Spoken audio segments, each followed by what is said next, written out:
Hi, this is Dale, and I want to talk to you about soup. A long time ago, when I was a young man, I worked at Hanover Brands. That's a soup manufacturing company. Now, they made actually they did make soup. They made vegetables. They processed the vegetables for Campbell soup. Hmm.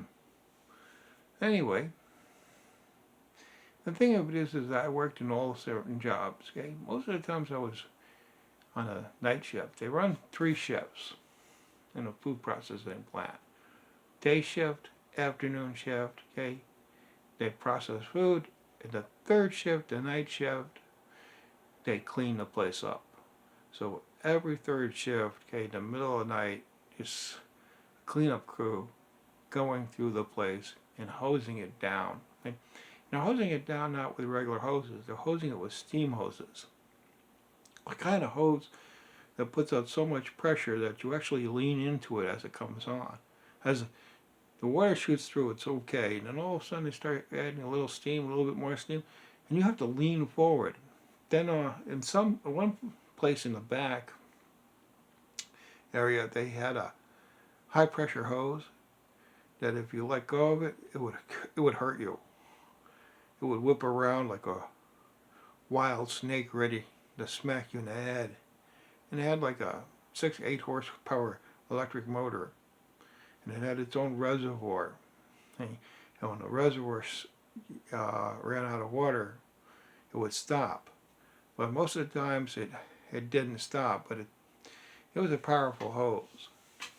Well, the other job I had was working on what's called a blast freezer.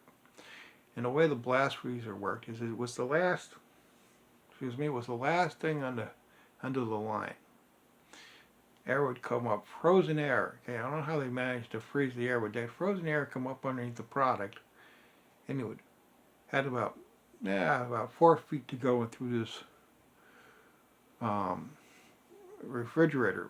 I mean, it was high in the air, and the way they would move stuff around is through either hoses with water in them, okay, or shakers. A shaker would shake things across. Okay, the shakers couldn't move anything really upward, so they'd suck them up with the water jets and bring them back down. And the thing of it is that the water jet would come in, the product would be wet,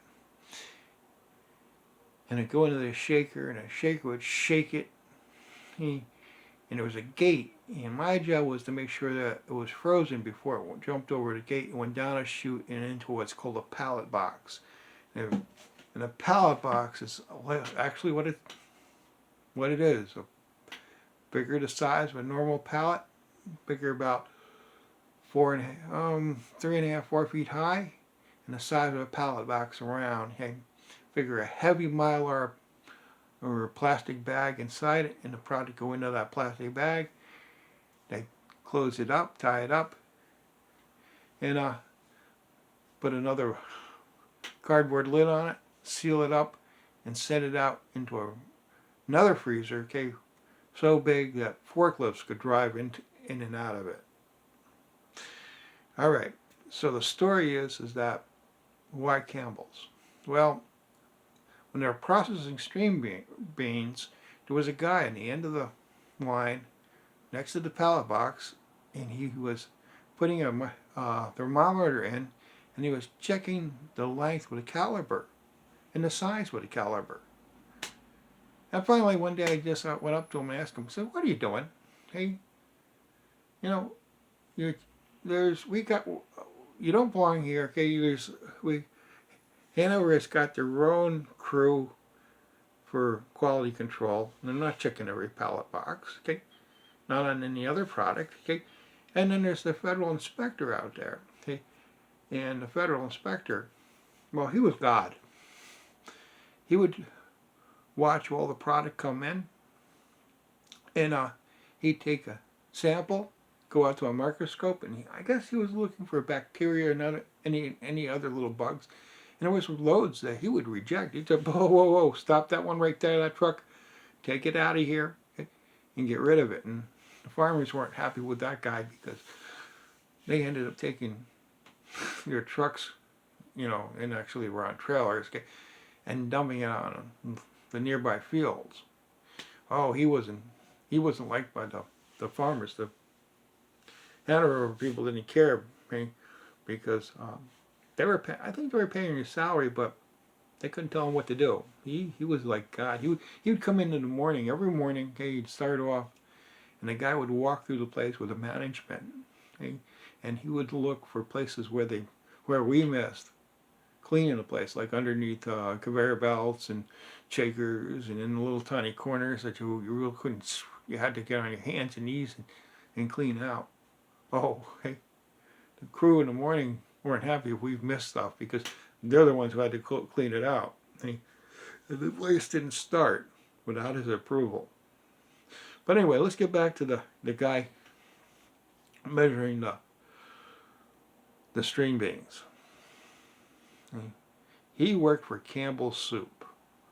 He was what's called a buyer. He was a buyer for Campbell Soup, and his job was to make sure that every box that the Campbells bought was frozen to a satisfactory level, below freezing, well below freezing, and the string beans were the right size. Now I can understand checking whether they were frozen correctly the moment they were in the pallet box, but the size, what the hell does the size matter? And I asked him, I said, so what? It's a little off. What do you care? And he said to me, Dale, you don't understand. Hey, we cook soup in such large quantities, okay? The string beans and the product that we put in it has to be right. Think of this, okay? Large stainless steel vats, okay, that take 27 pallet boxes at a time, okay, when we cook them. And that's just the string beans. And I'm like, holy crap, they gotta be huge. And they go, yeah, they are. And if the string beans aren't cut correctly, hey, into the right length and the right size, hey, it changes the way the soup comes out.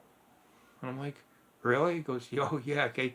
All the product that goes into those vats, okay, is a recipe that has to be met, and it has to be met correctly. If it's not, okay, it changes the quality of the soup. I'm like, I look back and I'm like, wow. So you're here to make sure that those 27 or so pallet boxes are correct? He goes, yep, that's my job. I get paid well for it, and I work for Campbell's Soup. Well, nice little story. Hey, thanks for watching. Oh, stranger, press the buttons on the thing and give me a thumbs up and whatever. Hey, I appreciate you guys watching, and next time, maybe I'll have another crazy story in my almost 60 years of life. Well, a little over 60 now of life I've had. Bye-bye.